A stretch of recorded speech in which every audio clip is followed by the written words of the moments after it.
भारत ने अब एक और बड़ी छलांग लगाई है। इस बार हवाई दुनिया में देश का पहला इंडिजिनस इलेक्ट्रिक ट्रेनर एयरक्राफ्ट हंसा अब डेवलपमेंट के प्रोसेस में है। यूनियन मिनिस्टर डॉ जितेंद्र सिंह ने हाल ही में बताया कि ये 2 सीटों वाला इलेक्ट्रिक एयरक्राफ्ट न केवल पूरी तरह से भारत में विकसित किया जा रहा है, बल्कि इसकी कीमत भी इंपोर्टेड एयरक्राफ्ट की तुलना में काफी कम होगी, लगभग 2 करोड़ रुपए। इस एयरक्राफ्ट को बेंगलुरु स्थित CSIR की नेशनल एरोस्पेस लैबोरेटरीज द्वारा बनाया जा रहा है। ये वही संस्थान है जिसने पहले भी भारत को कई एरोस्पेस टेक्नोलॉजीज में आत्मनिर्भर बनाने में अहम भूमिका निभाई है।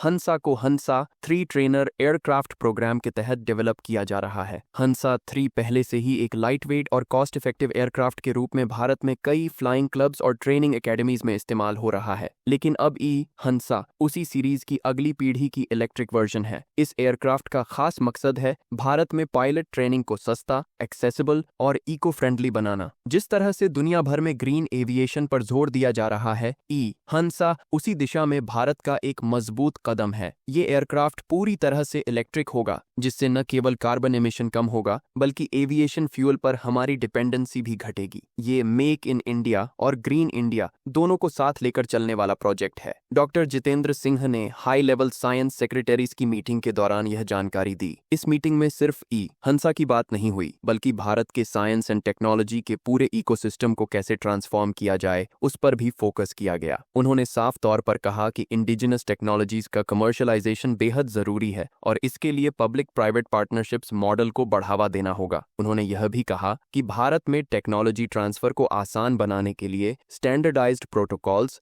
और ईज ऑफ डूइंग बिजनेस जैसे रिफॉर्म्स को प्रायोरिटी दी जानी चाहिए। इस बातचीत के दौरान उन्होंने ISRO की भी जमकर तारीफ की, खासकर हाल ही में सफल रहे SpaceX मिशन के लिए। इस मिशन में डॉकिंग और अनडॉकिंग कैपेबिलिटीज को टेस्ट किया गया था, जो कि Gaganyaan human space flight mission के लिए बेहद क्रिटिकल है। गगनयान मिशन भारत का पहला ह्यूमन स्पेस मिशन होगा और SpaceX उसमें एक अहम टेक्निकल माइलस्टोन साबित होगा। ISRO की भूमिका सिर्फ स्पेस मिशंस तक सीमित नहीं है। डॉ सिंह ने बताया कि ISRO ने हाल ही में ऑपरेशन सिंदूर में भी बड़ी भूमिका निभाई है। उन्होंने कहा, हर भारतवासी को ISRO पर गर्व है। अभी ISRO 40 केंद्रीय मंत्रालयों और 28 राज्य सरकारों के साथ कोलैबोरेशन में काम कर रहा है और कई आने वाले स्पेस मिशंस की तैयारी भी चल रही है। एक और बड़ी खबर ये भी सामने आई कि भारत अब commercial human space flight missions में भी एक्टिवली पार्टिसिपेट कर रहा है। एक्सियम स्पेस मिशन में भारत के ग्रुप कैप्टन शुभांशु शुक्ला अंतर्राष्ट्रीय अंतरिक्ष स्टेशन पर जाएंगे। वहां वे 7 माइक्रोग्रेविटी एक्सपेरिमेंट्स करेंगे, जो भारत की स्पेस साइंस कैपेबिलिटीज को एक नई ऊंचाई तक ले जाएंगे। ये एक्सपेरिमेंट्स सिर्फ साइंटिफिक एडवांसमेंट नहीं है, बल्कि ये इंटरनेशनल कोलैबोरेशन और भारत की ग्रोइंग स्पेस डिप्लोमेसी का भी सिंबल है। अगर ब्रॉडर पर्सपेक्टिव से देखें तो